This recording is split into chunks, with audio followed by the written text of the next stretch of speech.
Tələbə həyatı oxumaqla yanaşı gündəlik xərcləri qarşılamaq üçün balans tapmağı tələb edir. Dövlətin semestr nəticələrinə əsasən verdiyi təqaüd bu baxımdan tələbələrə dəstək məqsədi daşıyır.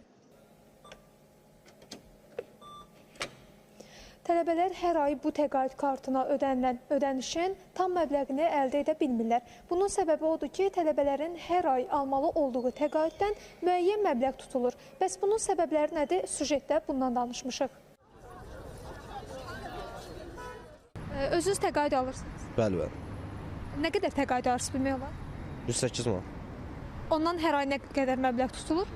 100 deyəsən 110 allıq 2 manat nəsə qəpik çıxılır da. 4-cü kurs tələbəsiyəm. Təqaüd tutulur, amma çox belə ciddi təqaüd tutulmur. Yəni 2-3 manat tutulur. Tutulmasa məsələn biz daha yüksək alarıq da. Yəni bu çox bir ciddi fərq deyil, amma tutulması daha yaxşı olar. Tələbənin yetərincə xərci çoxdur. Ona görə də məncə tələbələrdən tutulmamalıdır. Amma tutulur. Məncə onun yerinə digər yerlərdə tələbələr güzəşt olunmalıdır. Amma bu da olunmur.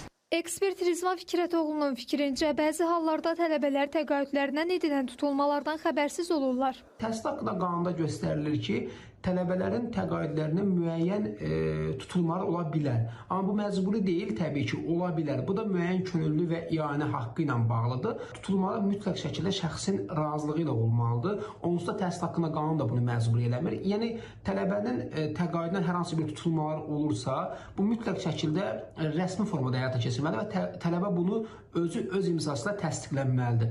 Amma bizim universitetlərdə vəziyyət necədir? Təbii ki, bu tutulmalar 2% olur və tələbə Həmkarlar İttifaqı Komitəsinə ianə kimi ödənilir. Amma bu bizdə sanki icbari formasını alır. Mövzu ilə bağlı İlm və Təhsil Nazirliyindən bildirildi ki, bu universitetlərin daxili məsələsidir. Bəzi ali təhsil müəssisələrinə göndərdiyimiz sorğudan aydın oldu ki, tutulan vəsaitlər Həmkarlar İttifaqı komitələri tərəfindən idarə olunur və həmin məbləğ hesabına tələbələr üçün müxtəlif ödənişsiz düşərgələr və tədbirlər təşkil edilir. Həmkarlar İttifaqından isə qeyd olundu ki, tələbələrdən toplanan vəsait yalnız onların sosial, akademik və yaradıcılıq inkişafına yönəldilir. Bütün bu fəaliyyətlər şəffaf şəkildə həyata keçirilir. Gördüyümüz işlər barədə məlumatlar həm saytımızda, həm də sosial şəbəkə səhifələrimizdə mütəmadi olaraq paylaşılır. Bir sözlə toplanılan vəsait tələbələrin sosial rifahı, akademik fəaliyyəti və yaradıcılıq inkişafına yönəldilib.